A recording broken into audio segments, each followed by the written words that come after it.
N മനമേ സ്തുതിക്ക നിൻ നാഥനേ, എന്നുള്ളമേ വാഴ്ത്തുക നന്ദിയാ.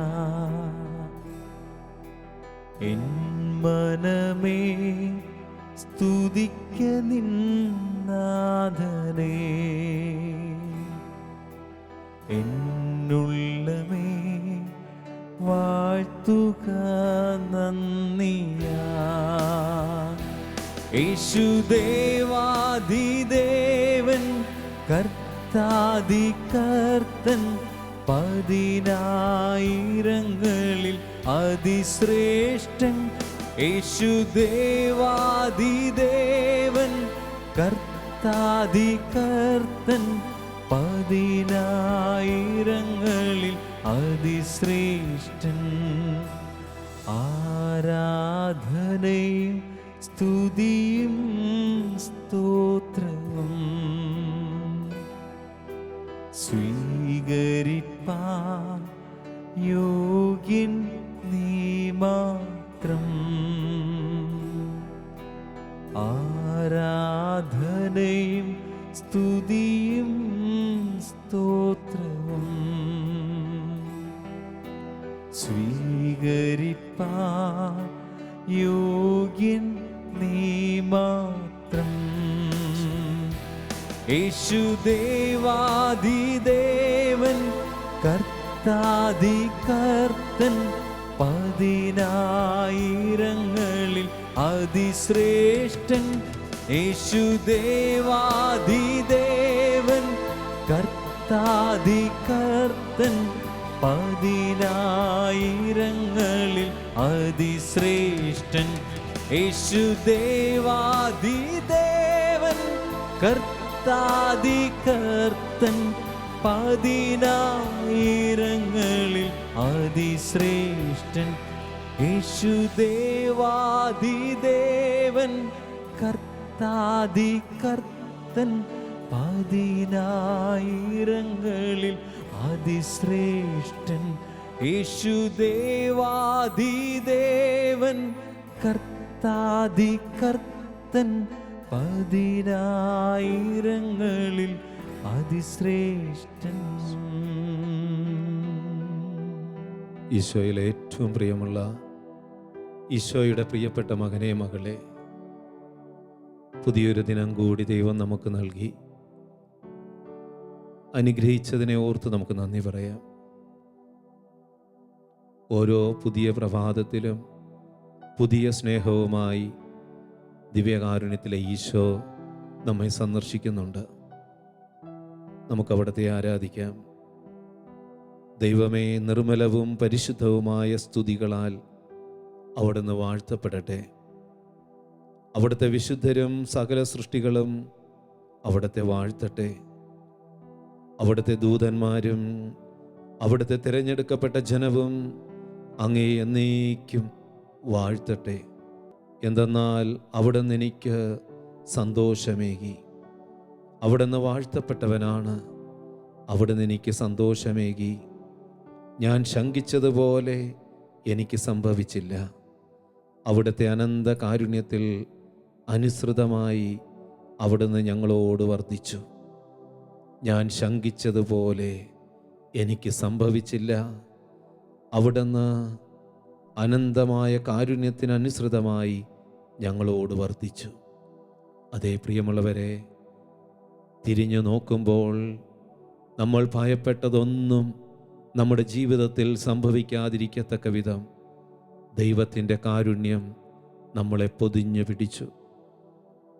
തിരിഞ്ഞു നോക്കുമ്പോൾ പ്രിയമുള്ളവരെ, ഭയപ്പെട്ട എത്രയോ അനുഭവങ്ങൾ, പലതരത്തിലുള്ള ഭയങ്ങൾ, സാമ്പത്തിക ഞെരുക്കമാകാം, രോഗപീഠകളാകാം, മക്കളെക്കുറിച്ചുള്ള ഉത്കണ്ഠകളാകാം, പലതരത്തിലുള്ള ഭയങ്ങളിൽ നമ്മൾ അടിമപ്പെട്ടപ്പോഴും ദൈവത്തെ ആരാധിച്ചതുകൊണ്ട്, ദൈവത്തോട് ചേർന്ന് നിന്നതുകൊണ്ട്, അവിടുത്തെ വാഴ്ത്തി സ്തുതിച്ചതുകൊണ്ട് തിരിഞ്ഞു നോക്കുമ്പോൾ ദൈവത്തിൻ്റെ അനന്ത കാരുണ്യമാണ് എല്ലാമെന്ന് നമുക്ക് കാണാനായിട്ട് പറ്റും. ഈ കാരുണ്യത്തെ ഓർത്ത് നമുക്ക് നന്ദി പറയാം.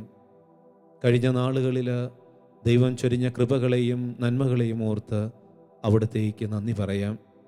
നന്ദിയുള്ള ഹൃദയത്തോടെ നമുക്ക് ഈ ദിനത്തിൽ ദൈവത്തെ ആരാധിക്കാം. ഞങ്ങൾ ഇതുവരെ എത്തുവാൻ നീ മാത്രമെൻ ദൈവമേ. ഞങ്ങൾ ഇതുവരെ എത്തുവാൻ നീ മാത്രമെൻ യേശുവേ.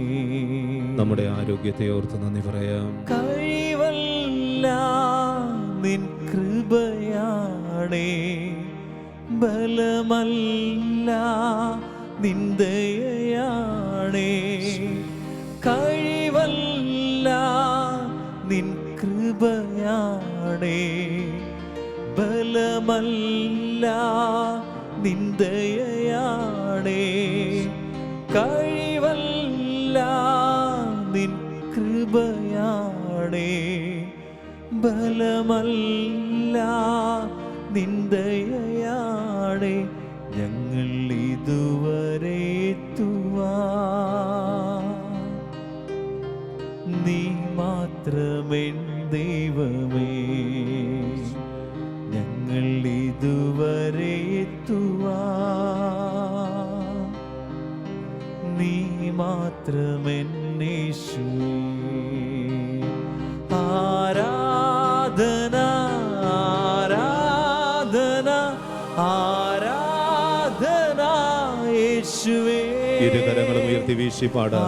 ആരാധന ആരാധന ആരാധന യേശുവേ. ആരാധന ആരാധന ആരാധന യേശുവേ. ആരാധന യേശുവേ. നമുക്കുള്ളതൊക്കെ കർത്താവിൻ്റെ മുമ്പിൽ സമർപ്പിക്കാം. നമ്മുടെ കഴിവല്ല, ദൈവകൃപയാണ് എല്ലാമെന്ന് അംഗീകരിച്ചുകൊണ്ട് ഈ ദിനത്തിൽ കർത്താവിൻ്റെ സ്വരം ശ്രവിച്ച് അവിടുത്തെ ആരാധിച്ച് അനുഗ്രഹം പ്രാപിക്കുവാനായിട്ട് നമുക്കൊരുങ്ങാം. ലൂക്കായുടെ സുവിശേഷം 7-ാം അധ്യായം 1 മുതൽ 9 വരെയുള്ള തിരുവചനം നമുക്ക് പ്രാർത്ഥനാപൂർവം ശ്രവിക്കാം. യേശു ജനങ്ങളോടുള്ള പ്രബോധനം അവസാനിപ്പിച്ച് കഫർനാമിലേക്ക് പോയി. അവിടെ ഒരു ശതാധിപൻ്റെ ഭൃത്യൻ രോഗം ബാധിച്ച് ആസന്ന മരണക്കിടക്കയിലായിരുന്നു. അവൻ യജമാനന് പ്രിയങ്കരനായിരുന്നു. ശതാധിപൻ യേശുവിനെ പറ്റി കേട്ട് തൻ്റെ ഭൃത്യനെ സുഖപ്പെടുത്തണമെന്ന് അപേക്ഷിക്കുവാൻ ചില യഹൂദ പ്രമാണികളെ അവൻ്റെ അടുക്കത്ത് അയച്ചു. അവർ യേശുവിൻ്റെ അടുത്ത് വന്ന് കേണപേക്ഷിച്ചു പറഞ്ഞു, നീ ഇത് ചെയ്തു കൊടുക്കുവാൻ അവൻ അർഹനാണ്. എന്തെന്നാൽ അവൻ നമ്മുടെ ജനത്തെ സ്നേഹിക്കുന്നു, നമുക്കൊരു സിനഗോഗ് പണിയിച്ചു തരികയും ചെയ്തിട്ടുണ്ട്. യേശു അവരോടൊപ്പം പുറപ്പെട്ടു. അവൻ വീടിന് അടുക്കാറായപ്പോൾ ആ ശതാധിപൻ തൻ്റെ സ്നേഹിതരിൽ ചിലരെ അയച്ച് അവനോട് പറഞ്ഞു, കർത്താവേ, അങ്ങ് ബുദ്ധിമുട്ടേണ്ട. അങ്ങൻ്റെ വീട്ടിൽ പ്രവേശിക്കുവാൻ ഞാൻ യോഗ്യനല്ല. അങ്ങയെ നേരിട്ട് സമീപിക്കുവാൻ പോലും എനിക്ക് യോഗ്യതയില്ല എന്ന് ഞാൻ വിചാരിച്ചു. അങ്ങ് ഒരു വാക്കുച്ചരിച്ചാൽ മാത്രം മതി, എൻ്റെ ഭൃത്യൻ സുഖപ്പെട്ടുകൊള്ളും. കാരണം ഞാനും അധികാരത്തിന് കീഴ്പ്പെട്ടവനാണ്. എൻ്റെ കീഴിലും പടയാളികളുണ്ട്. ഞാൻ ഒരുവനോട് പോവുക എന്ന് പറയുമ്പോൾ അവൻ പോകുന്നു, വേറൊരുവനോട് വരിക എന്ന് പറയുമ്പോൾ അവൻ വരുന്നു. എൻ്റെ ദാസനോട് ഇത് ചെയ്യുക എന്ന് പറയുമ്പോൾ അവൻ ചെയ്യുന്നു. യേശു ഇത് കേട്ട് അവനെപ്പറ്റി വിസ്മയിപ്പിച്ചു. തന്നെ അനുഗമിച്ചിരുന്ന ജനക്കൂട്ടത്തിന് നേരെ തിരിഞ്ഞ് അവൻ പറഞ്ഞു, ഞാൻ നിങ്ങളോട് പറയുന്നു, ഇസ്രായേലിൽ പോലും ഇതുപോലുള്ള വിശ്വാസം ഞാൻ കണ്ടിട്ടില്ല. അയക്കപ്പെട്ടവർ തിരിച്ചു ചെന്നപ്പോൾ ആ ഭൃത്യൻ സുഖപ്പെട്ടിരിക്കുന്നതായി കണ്ടു. പ്രിയമുള്ളവരെ, ഈ തിരുവചനത്തിലൂടെ ദൈവം നമ്മളോട് ചില കാര്യങ്ങൾ പഠിപ്പിക്കുകയാണ്. നിന്റെ ജീവിതവും ശതാധിപൻ്റെ ഈ മനോഭാവമായി രൂപാന്തരപ്പെടുത്തുക. നിന്റെ ജീവിതത്തിൽ നിന്റെ പ്രാർത്ഥനകൾക്ക് ഉത്തരം കിട്ടണമെങ്കിൽ ശതാധിപൻ്റെ ജീവിതം പോലെ നിന്റെ ജീവിതത്തെയും രൂപപ്പെടുത്തി വിശ്വാസത്തോടെ പ്രാർത്ഥിക്കുക. പ്രിയമുള്ളവരെ, ശതാധിപൻ്റെ പ്രത്യേകതകൾ എന്തൊക്കെയാണ്? ഈ ശതാധിപന് ചില പ്രത്യേകതകളുണ്ട്. ആ പ്രത്യേകതകളെ നമുക്ക് ഈ ദിനത്തിൽ നമുക്ക് ധ്യാന വിഷയമാക്കിക്കൊണ്ട് നമ്മുടെ ജീവിതങ്ങളെയും ഈ ഒരു മഹത്വമുള്ള ഒരു ജീവിതമാക്കി മാറ്റാനായിട്ട് പരിശ്രമിക്കാം. ഒന്നാമത്, ശതാധിപൻ്റെ പ്രത്യേകത യേശുവിൻ്റെ ശക്തിയിലും അധികാരത്തിലും വിശ്വസിച്ചു. ശതാധിപൻ്റെ ഒന്നാമത്തെ പ്രത്യേകത ഇതാണ്: യേശുവിൻ്റെ ശക്തിയിലും അധികാരത്തിലും വിശ്വസിച്ചു. ശതാധിപന് ഒത്തിരി അധികാരങ്ങളുണ്ട്. ശതാധിപൻ്റെ കീഴിൽ പടയാളികളുണ്ട്. ശതാധിപനെല്ലാമുണ്ട്. പക്ഷേ അതിനേക്കാളുപരി ഉള്ള അധികാരവും ശക്തിയും യേശുവിനാണെന്ന് ശതാധിപൻ തിരിച്ചറിഞ്ഞു. അപ്പോസ്തല പ്രവർത്തനത്തിൽ 4-ാം അധ്യായം 12 നമ്മൾ കാണുന്നില്ലേ? ആകാശത്തിന് കീഴിൽ ഭൂമിക്ക് മുകളിൽ മനുഷ്യരുടെ രക്ഷയ്ക്കായി നൽകപ്പെട്ട നാമം യേശുനാമമാണ്. ആ നാമത്തിൽ എനിക്കെത്രമാത്രം വിശ്വാസമുണ്ട്. ആ നാമത്തിൻ്റെ ഉടയവനായ ഈശോയുടെ അധികാരത്തിൽ എനിക്കെത്രമാത്രം വിശ്വാസമുണ്ട്. കർത്താവായ യേശുവിൽ വിശ്വസിക്കുക, നീയും നിന്റെ കുടുംബവും രക്ഷ പ്രാപിക്കുമെന്ന് അപ്പോസ്തല പ്രവർത്തനം 16-ാം അധ്യായം 31-ാം തിരുവചനം എത്രയോ തവണ നമ്മൾ കേട്ടിട്ടുണ്ട്. യേശുവിലുള്ള വിശ്വാസം എവിടെ നിൽക്കുന്നു? യേശുവിലുള്ള അധികാരത്തിൻ്റെ ശക്തി നമ്മുടെ ജീവിതത്തിലെ സമസ്ത മേഖലകളിലും അത്ഭുതങ്ങൾ സൃഷ്ടിക്കുവാൻ കഴിയുമെന്ന് നമുക്ക് വിശ്വസിക്കുവാൻ കഴിയുന്നുണ്ടോ? ശതാധിപന് ഈ യേശുവിൽ അധികമായ വിശ്വാസമുണ്ടായിരുന്നു. നീ ഒരു വാക്ക് പറഞ്ഞാൽ മതി, എൻ്റെ ഭൃത്യൻ സുഖപ്പെട്ടുകൊള്ളും. ഒരു വാക്ക് മതി. നീ വരണമെന്ന് പോലുമില്ല. അകലെ നിന്നുകൊണ്ടും ഈശോയ്ക്ക് അത്ഭുതങ്ങൾ പ്രവർത്തിക്കാനാകും. അകലങ്ങളിലായിരിക്കുമ്പോഴും എൻ്റെ ഈശോയ്ക്ക് എൻ്റെ അരികിൽ വന്ന് എന്നെ തൊടാനായിട്ട് സാധിക്കുമെന്ന് നീ വിശ്വസിക്കുന്നുണ്ടോ?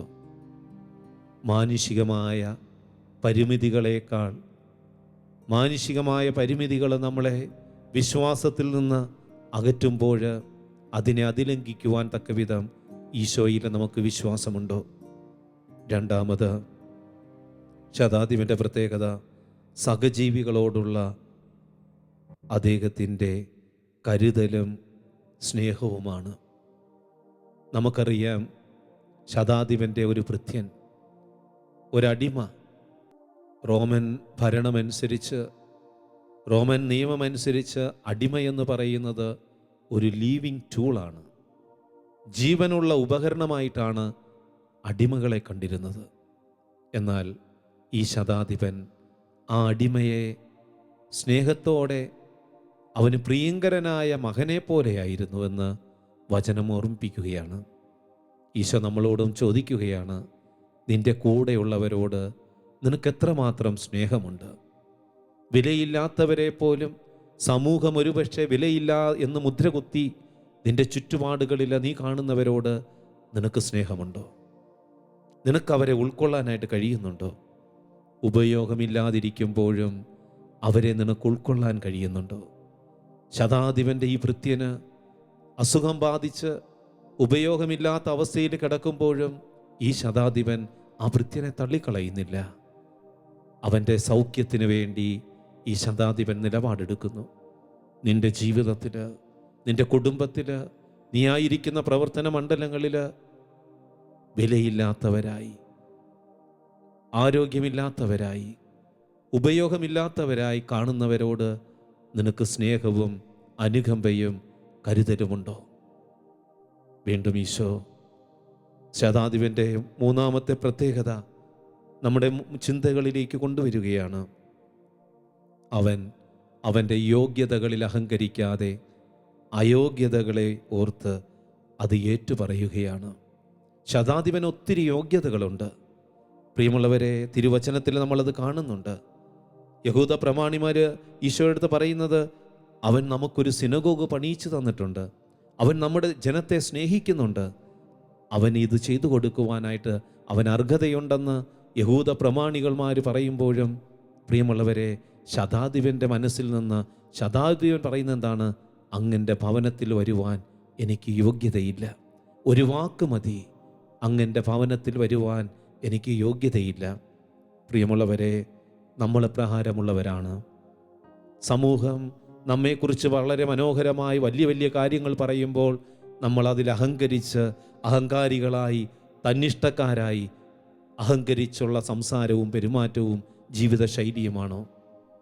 ശതാധിപനെ പോലെ എളിമയുള്ളവരാവുക, വിനയമുള്ളവരാവുക, നമ്മുടെ പരിമിതികളും നമ്മുടെ കുറവുകളും തിരിച്ചറിഞ്ഞ് ദൈവസന്നിധിയിൽ നമ്മുടെ അയോഗ്യതകൾ ഏറ്റുപറഞ്ഞ് ജീവിക്കുക.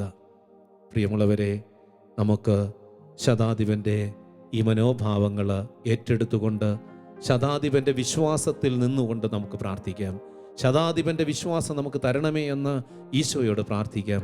ശതാധിപനിൽ നിറഞ്ഞു നിന്ന ഈ 3 നന്മകൾ ഈ ദിനത്തിൽ ഞങ്ങളുടെ മേൽ വർഷിച്ച് ഞങ്ങളുടെ ജീവിതങ്ങളെയും അഭിഷേകമുള്ള ഒരു ജീവിതമാക്കി മാറ്റുവാൻ കൃപ തരണമേ എന്ന് ഈശോയെ നോക്കി നീ കരഞ്ഞ് പ്രാർത്ഥിക്കുക, നിലവിളിച്ച് പ്രാർത്ഥിക്കുക, ആഗ്രഹിച്ച് പ്രാർത്ഥിക്കുക.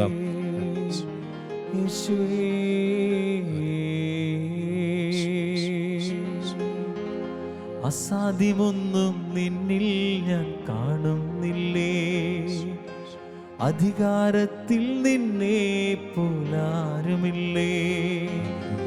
അസാധ്യമൊന്നും നിന്നിൽ ഞാൻ കാണുന്നില്ലേ, അധികാരത്തിൽ നിന്നെ പോലാരുമില്ലേ. എൻ ജീവിതം മാറും ഒരു വാക്കു നീ പറഞ്ഞാൽ, എൻ നിലവുകളും മാറും ഒരു വാക്കു നീ പറഞ്ഞാൽ. എൻ ജീവിതം മാറും ഒരു വാക്കു നീ പറഞ്ഞാൽ, എൻ നിലവുകളും മാറും ഒരു വാക്കു നീ പറഞ്ഞാൽ. നീ പറഞ്ഞാൽ ദീനം മാറും, നീ പറഞ്ഞാൽ മരണം മാറും, നീ പറഞ്ഞാൽ രോഗം മാറും, നീ പറഞ്ഞാൽ മരണം മാറും. യേശുവേ, നീ പറഞ്ഞാൽ മാറാത്തതെന്തുള്ളൂ, യേശുവേ നീ പറഞ്ഞാൽ മാറാത്തതെന്തുള്ളൂ. ഒരു വാക്കുമതി എനിക്കതു മതിയേ, ഒരു വാക്കുമതി എനിക്കതു മതിയേ, ഒരു വാക്കുമതി എനിക്കതു മതിയേ, ഒരു വാക്കുമതി എനിക്കതു മതിയേ, ഒരു വാക്കുമതി എനിക്കതു മതിയേ, ഒരു വാക്കുമതി എനിക്കതു മതിയേ. നമുക്ക് മുട്ടിന്മേലായിരിക്കാം. എവിടെയായിരിക്കുന്നുവോ അവിടെ മുട്ടിന്മേലായിരുന്നു കൊണ്ട് ഈ ദിവ്യകാരുണ്യത്തിലെ ഈശോയിലേക്ക് മനസ്സും ഹൃദയവും തുറന്ന് ഈശോയെ നോക്കി പ്രാർത്ഥിക്കുക. ഈശോയെ, നിൻ്റെ ഒരു വാക്ക് മതി മരണം മാറിപ്പോകാൻ, നിൻ്റെ ഒരു വാക്ക് മതി എൻ്റെ രോഗങ്ങൾ സൗഖ്യപ്പെടുവാൻ. ഈശോയെ, നിൻ്റെ ഒരു വാക്ക് മതി എൻ്റെ കടബാധ്യതകൾ മാറുവാൻ. ഈശോയെ, നിൻ്റെ ഒരു വാക്ക് മതി എൻ്റെ ഭയം വിട്ടുപോകുവാൻ. ഈശോയെ, നിൻ്റെ ഒരു വാക്ക് മതി എൻ്റെ ജീവിതത്തിൽ കൃപകൾ കടന്നു വരുവാൻ. എല്ലാ വേദനകളും നൊമ്പരങ്ങളും ദിവ്യകാരുണ്യയുടെ മുമ്പിൽ ഇറക്കി വെച്ച് നമ്മെ തളർത്തുന്ന, നിരാശപ്പെടുത്തുന്ന അന്ധകാര ശക്തികളെ, പൈശാചിക ശക്തികളെ നമ്മിൽ നിന്ന് എടുത്തു മാറ്റുവാൻ ഈശോയോട് പ്രാർത്ഥിച്ചുകൊണ്ട് സ്തുതിച്ച് പ്രാർത്ഥിക്കുന്നു. ഹല്ലേലൂയ, ഹല്ലേലൂയ. ആകാശത്തിന്റെയും ഭൂമിയുടെയും സൃഷ്ടാവായ ദൈവത്തിന്റെയും അവിടുത്തെ ഏകപുത്രൻ ഞങ്ങളുടെ കർത്താവും രക്ഷകനുമായ യേശുക്രിസ്തുവിന്റെയും ആശ്വാസപ്രദനായ പരിശുദ്ധാത്മാവിന്റെ നാമത്തിലും മുഖ്യദൂതനായ വിശുദ്ധ മിഖായേലിന്റെ മധ്യസ്ഥതയിലും നിത്യകന്യകയായ പരിശുദ്ധ മറിയത്തിന്റെയും വിശുദ്ധ യൗസേപ്പ് പിതാവിന്റെയും അപ്പോസ്തലന്മാരായ വിശുദ്ധ പത്രോസിന്റെയും വിശുദ്ധ പൗലോസിന്റെയും വിശുദ്ധ യോഹന്നാന്റെയും വിശുദ്ധ യാക്കോബ് ശ്ലീഹായുടെയും വിശുദ്ധ തോമാസ് ശ്ലീഹായുടെയും വിശുദ്ധ ഗീവർഗീസിന്റെയും വിശുദ്ധ അന്തോനീസിന്റെയും വിശുദ്ധ അഗസ്തീനോസിന്റെയും വിശുദ്ധ ബെനഡിക്റ്റിന്റെയും വിശുദ്ധ ഫ്രാൻസിസ് അസിസിയുടെയും വിശുദ്ധ പാദ്രപ്പിയുടെയും വിശുദ്ധ ജോൺ മേരി വിയാനിയുടെയും വിശുദ്ധ ജോൺ പോൾ പാപ്പായുടെയും വിശുദ്ധ ഫൗസ്റ്റീനായുടെയും വിശുദ്ധ ഗീവർഗീസിന്റെയും സകല അപ്പോസ്തലന്മാരുടെയും വിശുദ്ധരുടെയും രക്തസാക്ഷികളുടെയും വന്ദകരുടെയും നാമത്തിലും പരിശുദ്ധ പൗരോഹിത്യത്തിന്റെ അധികാരത്തിലും ശക്തിയിലും കൃപയിലും ആശ്രയിച്ചുകൊണ്ട് സർവ്വ നാരക ശക്തികളോടും അവയുടെ അടിമത്തങ്ങളോടും അന്ധകാര ശക്തികളോടും ഞാൻ ആജ്ഞാപിക്കുന്നു, ഈ സമൂഹത്തിൽ നിന്ന്, ഈ കുടുംബങ്ങളിൽ നിന്ന്, ഈ ദിവ്യകാരുണ്യ ആരാധനയിൽ പങ്കെടുത്തുകൊണ്ടിരിക്കുന്ന എല്ലാ വ്യക്തികളിൽ നിന്നും യേശുവിന്റെ നാമത്തിൽ തിരുരക്തത്തിന്റെ ശക്തിയാൽ, തിരുകുരിശിന്റെ ശക്തിയാൽ, തിരുവചനത്തിന്റെ ശക്തിയാൽ, ദിവ്യകാരുണ്യത്തിന്റെ ശക്തിയാൽ അന്ധകാര ശക്തികളെ നിങ്ങൾ പുറത്തു പോവുക. യേശുവിന്റെ നാമത്തിൽ നിങ്ങളെ ബന്ധിച്ച് ശാസിച്ച് നിത്യപാതാളത്തിലേക്ക് തള്ളിക്കളയുന്നു. യേശു നിങ്ങളെ ശാസിക്കട്ടെ, യേശു നിങ്ങളെ പാതാളത്തിലേക്ക് തള്ളിക്കളയട്ടെ. Hallelujah, hallelujah. ജീവിക്കുന്ന ദൈവത്തിന്റെ പുത്രനായ യേശുവിന്റെ നാമത്തില്, നിത്യകന്യകയായ പരിശുദ്ധ മറിയത്തിൽ ജാതനായ യേശുവിന്റെ നാമത്തില് സകല നാരിക ശക്തികളോടും അന്ധകാര ശക്തികളോടും നിരാശയുടെ, ഭയത്തിന്റെ, കുറ്റബോധത്തിന്റെ പൈശാചിക ദുരാത്മാക്കളിൽ നിന്ന് ഞങ്ങൾ സ്വതന്ത്രരാകട്ടെ. Hallelujah, hallelujah. യേശുവേ നന്ദി. കർത്താവായ ഈശോയെ, നിന്റെ തിരുരക്തം ഞങ്ങളെ പൊതിഞ്ഞ് പിടിക്കട്ടെ. യേശുവേ, നിന്റെ തിരുരക്തം ഞങ്ങളുടെ കുടുംബങ്ങളെയും വ്യക്തിബന്ധങ്ങളെയും വസ്തുവകളെയും പൊതിഞ്ഞ് സംരക്ഷിക്കട്ടെ. ആമേൻ, ആമേൻ, ആമേൻ. യേശുവേ നന്ദി, യേശുവേ സ്തുതി.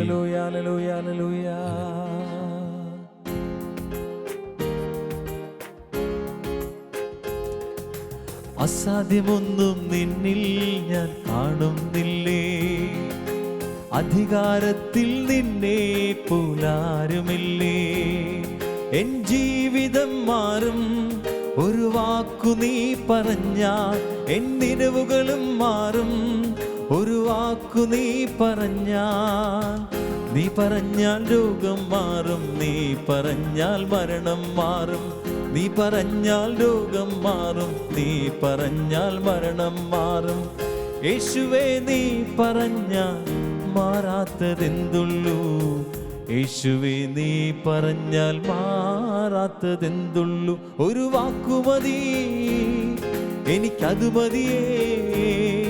ഒരു വാക്കുമതി, എനിക്കതു മതിയേ. ഒരു വാക്കുമതി, എനിക്കതു മതിയേ. ഒരു വാക്കുമതി, എനിക്കതു മതിയേ. പരിശുദ്ധ പരമ ദിവ്യകാരുണ്യമേ, എന്നേരവും ആരാധനയും സ്തുതിയും പുകഴ്ചയും ഉണ്ടായിരിക്കട്ടെ.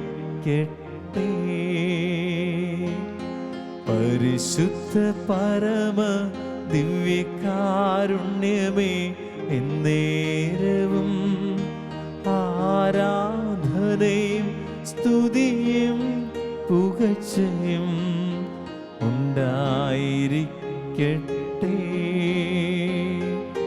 പരിശുദ്ധ പരമ ദിവ്യകാരുണ്യമേ, എന്നേരവും ആരാധനയും സ്തുതിയും പുകഴ്ചയും ഉണ്ടായിരിക്കട്ടെ.